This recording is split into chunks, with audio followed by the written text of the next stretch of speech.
नमस्कार, मैं शिवांगी। आप देख रहे हैं my Bharat news. Vladimir Putin एक ऐसा नाम जिसकी गूंज आज विश्व भर में हो रही है। रूस के राष्ट्रपति व्लादिमीर पुतिन आज दुनिया के सबसे शक्तिशाली और प्रभावशाली व्यक्तियों में गिने जाते हैं। रूस की ओर से यूक्रेन पर किया गया हमला तीसरे विश्व युद्ध की सुगबुगाहट दे रहा है।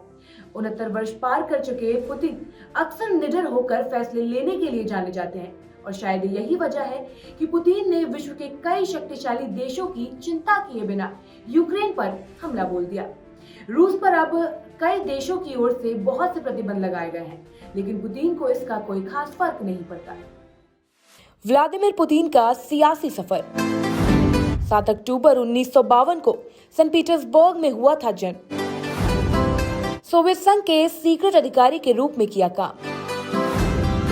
खुफिया एजेंसी केजीबी में 16 साल तक बने रहे जासूस। 1999 से 2000 तक रहे रूस के कार्यवाहक राष्ट्रपति। व्लादिमीर पुतिन एक ऐसा नाम जिसने आज दुनिया भर की नजरें दो देशों के ऊपर टिकाने को मजबूर कर दिया है। यूक्रेन पर हमला कर रूस के राष्ट्रपति व्लादिमीर पुतिन ने एक बार फिर से दुनिया के शक्तिशाली देशों को अपनी ताकत का परिचय कराया है। ऐसा शक्तिशाली और प्रभावशाली व्यक्ति जिसने राष्ट्रपति पद पर बने रहने के लिए संविधान को ही बदल डाला।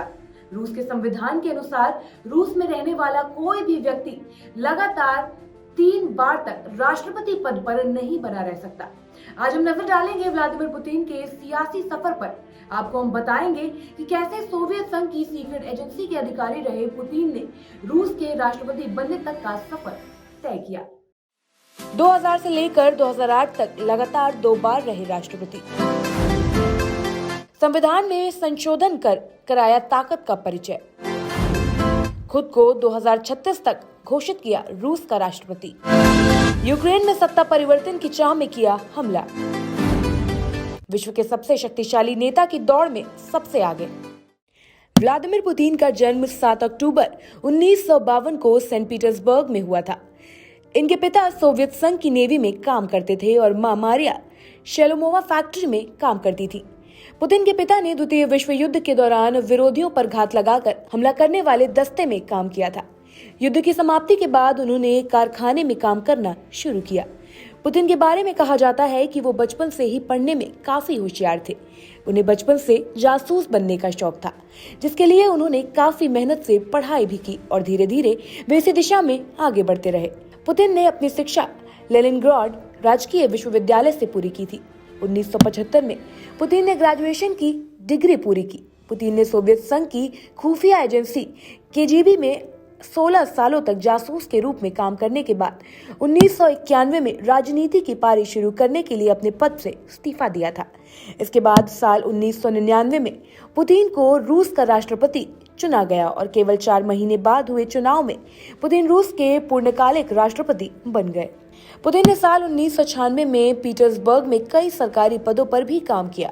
1996 के बाद पुतिन ने मॉस्को जाने का फैसला किया और वहां के तत्कालीन राष्ट्रपति के प्रशासन कार्यालय में काम करने लगे।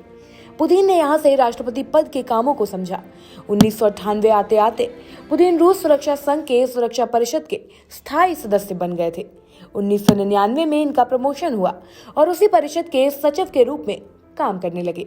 1999 में पुतिन को रूस का उप प्रधानमंत्री नियुक्त किया गया और इस पद पर रहते हुए पुतिन ने बड़ी ईमानदारी के साथ काम किया और वहां के तत्कालीन राष्ट्रपति के समय से पहले ही इस्तीफा देने के कारण व्लादिमीर पुतिन को रूस का राष्ट्रपति नियुक्त किया गया। यही वो समय था जब रूस में पुतिन का सियासी सफर शुरू हुआ और यहाँ से उन्होंने फिर कभी पीछे मुड़कर नहीं देखा। रूस की जनता ने पुतिन को देश का राष्ट्रपति बनाने का फैसला कर लिया और यही कारण है कि तब से लेकर अब तक पुतिन रूस के राष्ट्रपति हैं। पुतिन ने 1999 से 2000 तक रूस के कार्यवाहक राष्ट्रपति के रूप में काम किया। इसके बाद 2000 से 2004 तक रूस के राष्ट्रपति रहे।